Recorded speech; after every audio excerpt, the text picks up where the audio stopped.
Hello' guys welcome back my YouTube channel. আৰু আজি দিনটোনো কিনো কৰিলোঁ, কি বনালোঁ তাকে অলপমান দেখাবলৈ চেষ্টা কৰিছোঁ। আৰু ৰেচিপিকেইটা কেনেকুৱা লাগিলে জনাবলৈ নাপাহৰিব। তেনেহ'লে ব'লক আৰম্ভ কৰোঁ। বনাবলৈ লৈছোঁ কয়লাৰ মাংস। মই প্ৰয়োজন অনুসৰি তেলখিনি দি লৈছোঁ। মই ইয়াৰ কাৰণে পিঁয়াজ কাটি লৈছোঁ তিনিটা, একেবাৰে সৰু সৰুকৈ কাটি লৈছোঁ। কাটি ধুই লৈছোঁ ভালদৰে। আৰু আদা নহৰু পেষ্ট, এইটো হৈছে তেজপাত। তেল গৰম হ'লেই মই আদা নহৰু দিম এতিয়া।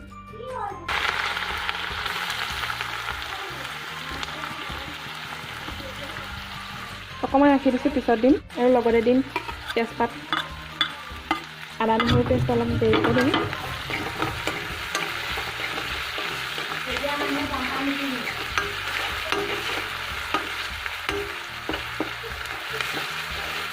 ইয়াৰ লগতে দিম গোটা জিৰা আৰু চেনি। পিঁয়াজ অলপ অলপ ৰঙচুৱা হৈ আহিছে। আৰু ইয়াত আদা নহৰু পেষ্ট আপোনালোকে পিছতো দিব পাৰে, যেনেকৈ বিচাৰে তেনেকৈ দি ল'ব। আৰু এইখিনি ভালদৰে ৰঙচুৱা হ'বলৈ দিম। পিঁয়াজ ৰঙচুৱা হৈ আহিছে আৰু এতিয়া মাংসখিনি দি দিম। এইখিনি মাংস মই ধুই থৈছোঁ।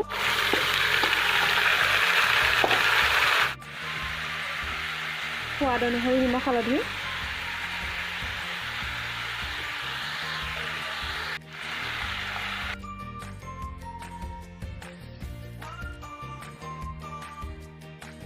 আৰু মাংস তেলখিনি ওলাই গৈছে। ইয়াতে অকণমান জিৰা গুড়ি আৰু ধনিয়া গুড়ি, ৰেড চিলি পিছত দিম।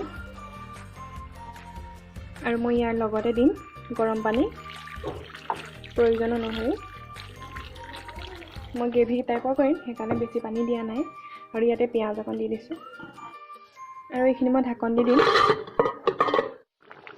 ইয়াত মই ৰেড চিলি দি দিলোঁ আৰু আলুখিনি ভাঙি দিছোঁ।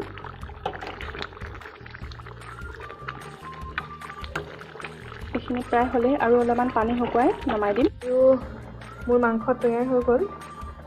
খাবলৈ কিন্তু খুবেই টেষ্টি হৈছে। মাংস তৰকাৰী হৈ গ'ল। আৰু ইয়াত মই অকণমান দালি বনাইছোঁ। ইয়াত ৰঙালাও দি দিছোঁ।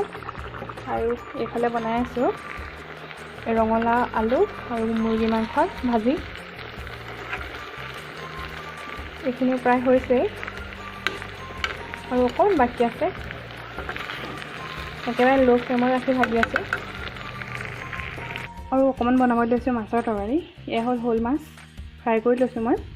আৰু বিলাহী গুটিখিনি উলিয়াই লৈছোঁ। এয়া হ'ল ঢেকীয়া শাক, সৰু সৰুকৈ কাটি লৈছোঁ। আৰু কেৰাহী এখন পাতি দিছোঁ। কম হৈ আহিছে আৰু প্ৰয়োজন অনুসৰি মই পিঁয়াজখিনি দি দিছোঁ। আৰু ইয়াৰ লগতে দিছোঁ অকণমান গোটা জিৰা। এতিয়া ঢেকীয়া আৰু বিলাহীখিনি একেলগতে দি দিছোঁ।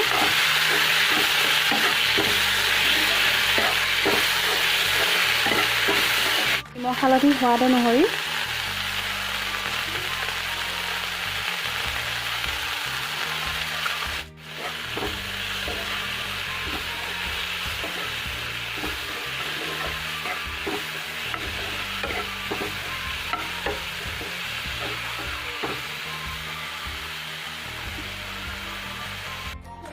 আৰু মই ইয়াত মাছখিনি এড কৰি দিলোঁ। পানী প্ৰয়োজন অনুসৰি দিছোঁ। আৰু এতিয়া ঢাকন লগাই দিম সিজালৈকে। মোৰ মাংস আৰু ৰঙালাও ভাজিকণ হৈ গ'ল। মই ইয়াত আদা নহৰু দিয়া নাই, মই অকল মছলা দি বনাইছোঁ। আৰু একেবাৰে শেষত পিঁয়াজ এটা কাটি দিছোঁ।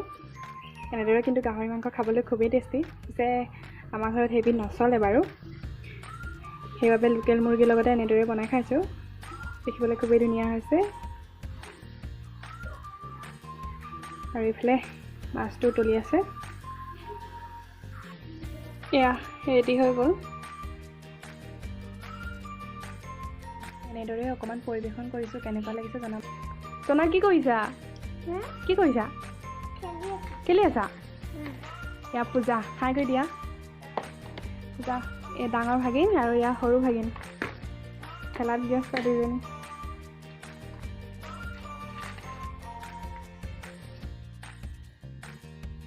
সোণা নামটো কি কৈ দিয়া? তোমাৰ নামটো কি আছিলে? পিঞ্চিপিয়া। ধুনীয়া নাম হয় নাই? Oh, আৰু এজনী?